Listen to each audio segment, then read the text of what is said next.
नमस्कार। हम विवाह संस्कार के परंपराओं पर चर्चा कर रहे हैं। जैसे कि निमाड़ में पहले 5 मुहूर्त हुआ, फिर गणेश पूजा, देवी पूजन हुई, गणेश पूजन हुआ, फिर बाना हुआ और अब मंडप पर आएंगे। मंडप एक अहम हिस्सा है विवाह का, क्योंकि मंडप में ही दो जीव जिसको कहते हैं, या जो दो आत्माओं का मिलन होता है, जो शरीर का दो आत्माओं का जो मिलन होता है, जो नई सृष्टि रचने के लिए जिनको तैयार किया जाता है, ईश्वर के प्रति जिन आस्थावान भाव से और जो वाणी ग्रहण संस्कार किया जाता है वो मंडप में किया जाता है।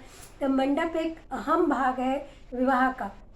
और इस विवाह के मंडप में आपको 3 प्रकार का प्रसंग मिलेंगे। सबसे पहले मंडप बनाना। मंडप कैसा बनता है, मंडप में किसकी सहभागिता है, मंडप बनाना। फिर मंडप प्रतिष्ठा कही जाती है। मंडप प्रतिष्ठा यानी उसमें देवी देवता, कुल देवता, ग्राम देवता और जो शक्तियाँ होती हैं, जो दूसरी शक्तियाँ होती हैं जो कष्ट पहुंचाती है, उनकी शांति, 7 मात्रा, 11 मात्रा, इनका आह्वान, कुल देवता का आह्वान, कुल गुरु का आह्वान, इस प्रकार ग्राम देवता का आह्वान, यानी सबका आह्वान करके वो मंडप का जो क्षेत्र बनाया जाता है उसको एक तरह से प्रतिबंधित कर दिया जाता है कि असुरी शक्तियाँ उसमें प्रवेश नहीं करें, और जो विवाह हो रहा है, नए जीवन की जो शुरुआत कर रहे हैं, उनका जीवन मंगलमय हो। तो यह मंडप प्रतिष्ठा का बहुत ज़्यादा विशेष ध्यान दिया जाता है। तो सबसे पहला हिस्सा मैं मंडप निर्माण का बताती हूँ कि जिसमें क्या होता है कि कहीं 8 बेड़े का मंडप बनता है, कहीं 12 बेड़े का बनता है। तो वो अपने अपने परिवार की जो रीति रिवाज या मान्यताएं होती हैं उसके अनुसार। तो 8 बेड़े का जो मंडप बनता है, पहले तो गड्ढा खोदा जाता है, चारों शुभ दिशाएं निश्चित करके कि कहाँ पर मंडप बनाया जाए। वो जब स्थान निश्चित कर दिया जाता है तो कुंवारी गाय के गोबर से उस क्षेत्र को लीपा जाता है। उस पर आटे से चौक बनाया जाता है, ज्वार के आटे से, जिसमें गेहूं हल्दी भर के कलश बनाया जाता है। उस कलश पर ताम्र पात्र में जल में गंगा जल, नर्मदा जल डाला जाता है और पत्तों से सुसज्जित करके और उस पर नारियल रखा जाता है, उसकी पूजा कर दी जाती है। उसके बाद खम्भ जो गाड़ने के लिए, मंडप को जो स्तंभ बनते हैं खम्भ, उनको गाड़ने के लिए खड्डे खोदे जाते हैं। तो इसमें 4 जो खम्भ होते हैं वो आम की उसको बेड़े ही कहते हैं। लकड़ी होती है जो लंबी डाल, कटी पिटी नहीं हो, न वो सुतार के घर गई हो, वो तो पूरे पेड़ की साबुत होती है लकड़ी, जिसको बेड़े ही कहते हैं, खम्भ कहते हैं। और हर खम्भ 4 खम्भ। तो जवाई लोग उस गड्ढा खोदते हैं और जब गाड़ा जाता है तब जवाई और भाई, एक भाई एक जवाई, एक भाई एक जवाई, एक भाई एक जवाई, एक भाई एक जवाई, ऐसे खड़े होते हैं। इसका मतलब ये है कि इस परिवार में घर के सदस्य को के अलावा जवाई लोगों की भी सहभागिता है। यहाँ 2 चीज़ आ गई कि जवाइयों का भी अहम हिस्सा है, कि उनकी भी जिम्मेदारी है कि अब तुम इस घर में उसी प्रकार सहयोग दो जिस प्रकार की इस घर के बेटे सहयोग करते हैं। और ये दूरी नहीं रहेगी कि जवाई है तो उनको आसन पे बैठाओ या उनको मान सम्मान करो, वो भी वैसे ही काम करते हैं जैसे घर के पुरुष लोग करते हैं। तो जवाइयों का इसमें बहुत महत्व होता है इस मंडप प्रतिष्ठा में, मंडप बनाने में। प्रतिष्ठा तो परिवार के लोग हैं। पंडित इसमें घर के ही लोग रहते हैं। पंडित तो फिर जब उसका अनुष्ठान करते हैं अन्य देवी देवताओं का तब आते हैं। तो वो खम्भ गाड़ा खोदा जाता है, तो पहले उसमें एक बधावा गाया जाता है। तो वो टोपी लगा करके सब लोग उस खम्भ को पकड़ करके खड़े रहते हैं और बहनें बेटियां आरती से सबको बधाती हैं और उनको कुकू लगाती है, अक्षत देती है, उनके हाथ में नाड़ा बांधती है और वो उन खम्भों के साथ भी नाड़ा बांधती है, ना खम्भों को भी नाड़ा बांधती है। उसके बाद उनके मुंह में गुड़ देते हैं। उनको टोपी, जवाई है तो उनको टोपी और अंगोछा, ये जैसे वहाँ की परंपरा है निमाड़ की, कि टोपी और गमछा देते हैं, या और जिसकी जिसकी श्रद्धा हो वो देता है जवाइयों को, पर बेटों को नहीं देते। अब ये तो इस वक्त एक बधावा गाया जाता है मौर्यो मवर्यो नरे दाशरथ दारा भार सहेली अम्बो मवरियो जी। मतलब यह है कि पूरा परिवार यहाँ पर ससुराल का आएगा और वो लोग इसमें सहभागिता, बिना परिवार के कुटुंब के मंडप की शोभा नहीं है। फिर उसके बाद गीत गाते हैं कि मंडप में क्या क्या लगता है। फिर 4 जो खम्भ बने उसके साथ एक एक बेड़ी लगती है। एक बेड़ी नीम की, बेड़ी यानी पतली लकड़ी, एक नीम की, एक फिर आम की, एक अंजन की और एक सालई की। ऐसी 4 बेड़ी 4 के साथ लगती है। और एक मर्दानी का उस मूसल लगता है। मर्दानी की भी एक पतली बेल लगती है। बांस, पतला जो बांस होता है वो उसमें रखा जाता है। उसके सहारे मूसल रखा जाता है उल्टा। ऐसे जो मूसल का जो भाग खल उसमें जाता है, उखल में, वो चपटा भाग वो रखा जाता है क्योंकि उस पर दिया रखा जाएगा। तो इस प्रकार से मंडप का निर्माण होता है। तो उसमें क्या क्या चीज़ चाहिए? लकड़ी चाहिए। फिर वो बनेगा तो मंडप निर्माण में उसमें ऊपर 2 लकड़ी रख करके उसमें काठी, तुअर की काठी रखी जाती है। उस पर आम और जामुन के और नीम के पत्ते छा दिए जाते हैं, बिछा दिए जाते हैं, ताकि मंडप पर गहरी छाया हो। क्योंकि मंडप के उस दिन पूरे दिन पूजा होगी तो किसी को धूप न लगे और शीतलता बनी रहे। तो इस प्रकार मंडप की सजावट होती है। और मंडप के चारों तरफ कच्चे सूत में और कांस की रस्सी में पीपल के पत्ते ऐसे पो दिए जाते हैं, जैसे कि आम के पत्ते तोरण में पिरोए जाते हैं और पान पिरोया जाता है। फिर उसके बाद नाड़े से उनको लपेटा जाता है, मंडप की शोभा बनाई जाती है।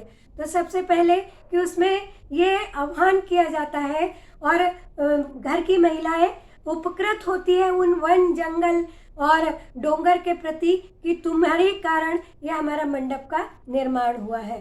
तो कहती, अरे मारा मान को मांडुआ, मैं तो है हरिया डोंगर सेविया, थारा वासन हो मारा तोरण जो गजड़ावा करे मांडुआ,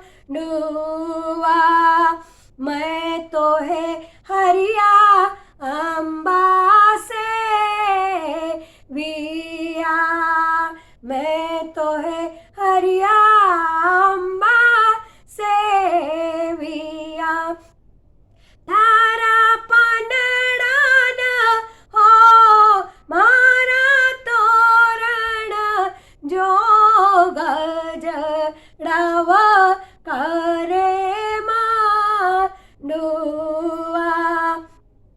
मैं तो है पारस पीपल से विया, मैं तो है पारस पीपल से विया, मैं तो है नंगर वेली से विया, थारा पानन होया सा तोरण जो गजड़ावा करे मांडुआ, मंडुआ बहुत ही शोभा होया जड़ावा करे मांडुआ, मैं तो है अंजन झाड़ा से विया, मैं तो है जामुन झाड़ा से विया, थारा पनड़ान हो मारा मंडप जो गजड़ावा करे मांडुआ, मैं तो है अम्बा वन से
देखिए शोभा कि मंडप में क्या लगा कि खम्भ, आम की बेल लगी, यानी बेल यानी उसको बेड़ा ही कहते हैं निमाड़ में। जो आम की, जो मैंने अभी बताई कि सुतार के घर नहीं जाती, सीधी जो लकड़ी होती है आम की, वो 4 लकड़ी जड़ती है।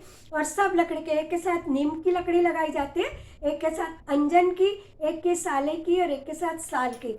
अब देखिए कि पहले मंडप गांव में 1.25 महीने और 1.25 साल तक रहते थे।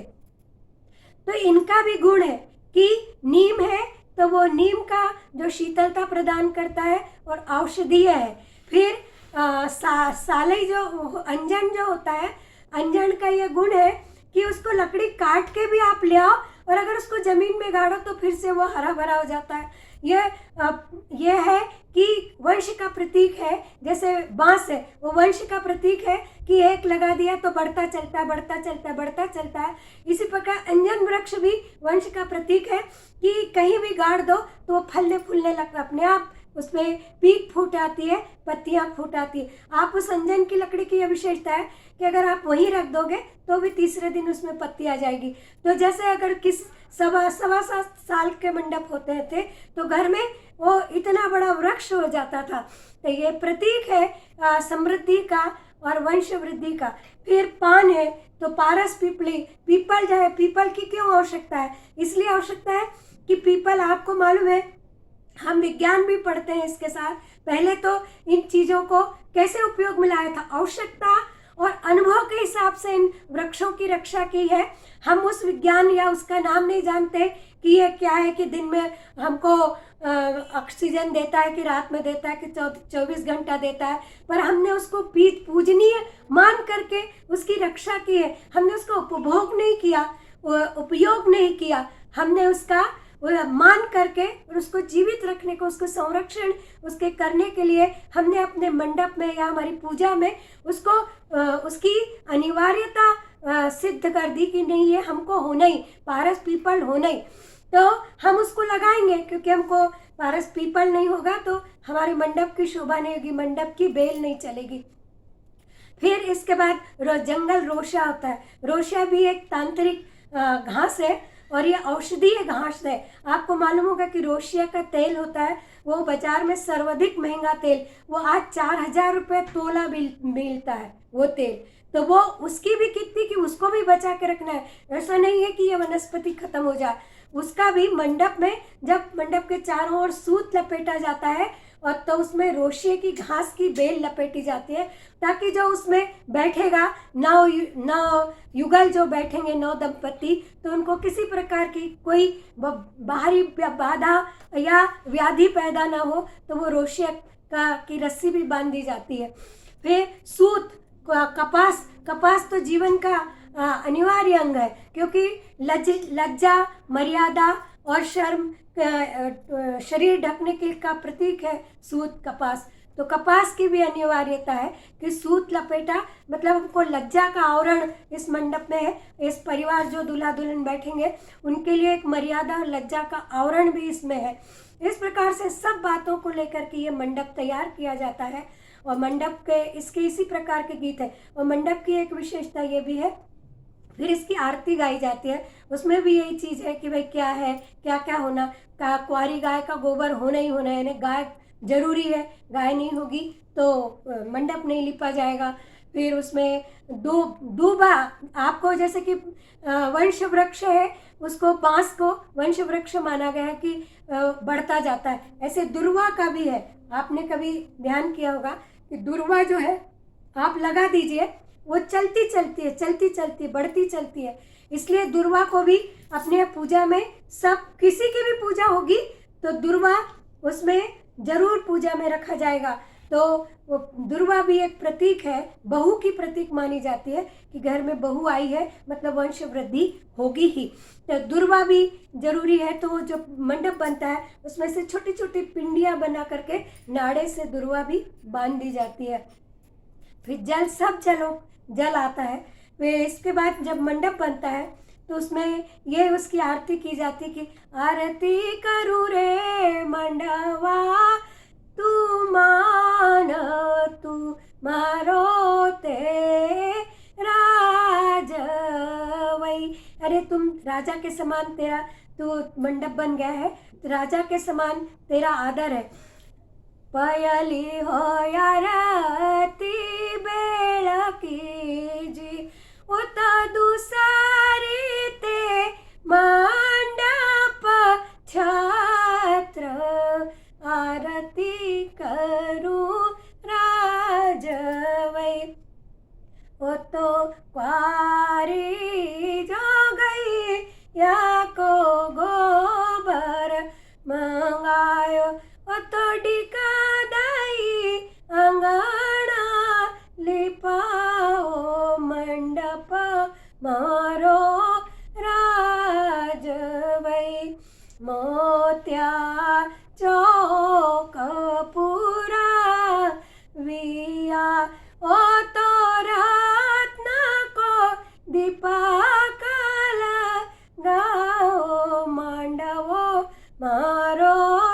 राजवै ओ तो गुड़ खांड का भोगजी ओ तो दही बेळामा नाखो मांडवो मारो राजवै आरती करू मारा मांडप राज मांडवो मारो राजवै बठ बठ मोठा बाई मोठी बहु वो तो कार रे कन्या को दान मांडवो मारो राजवै सिद्धा सिद्धि कार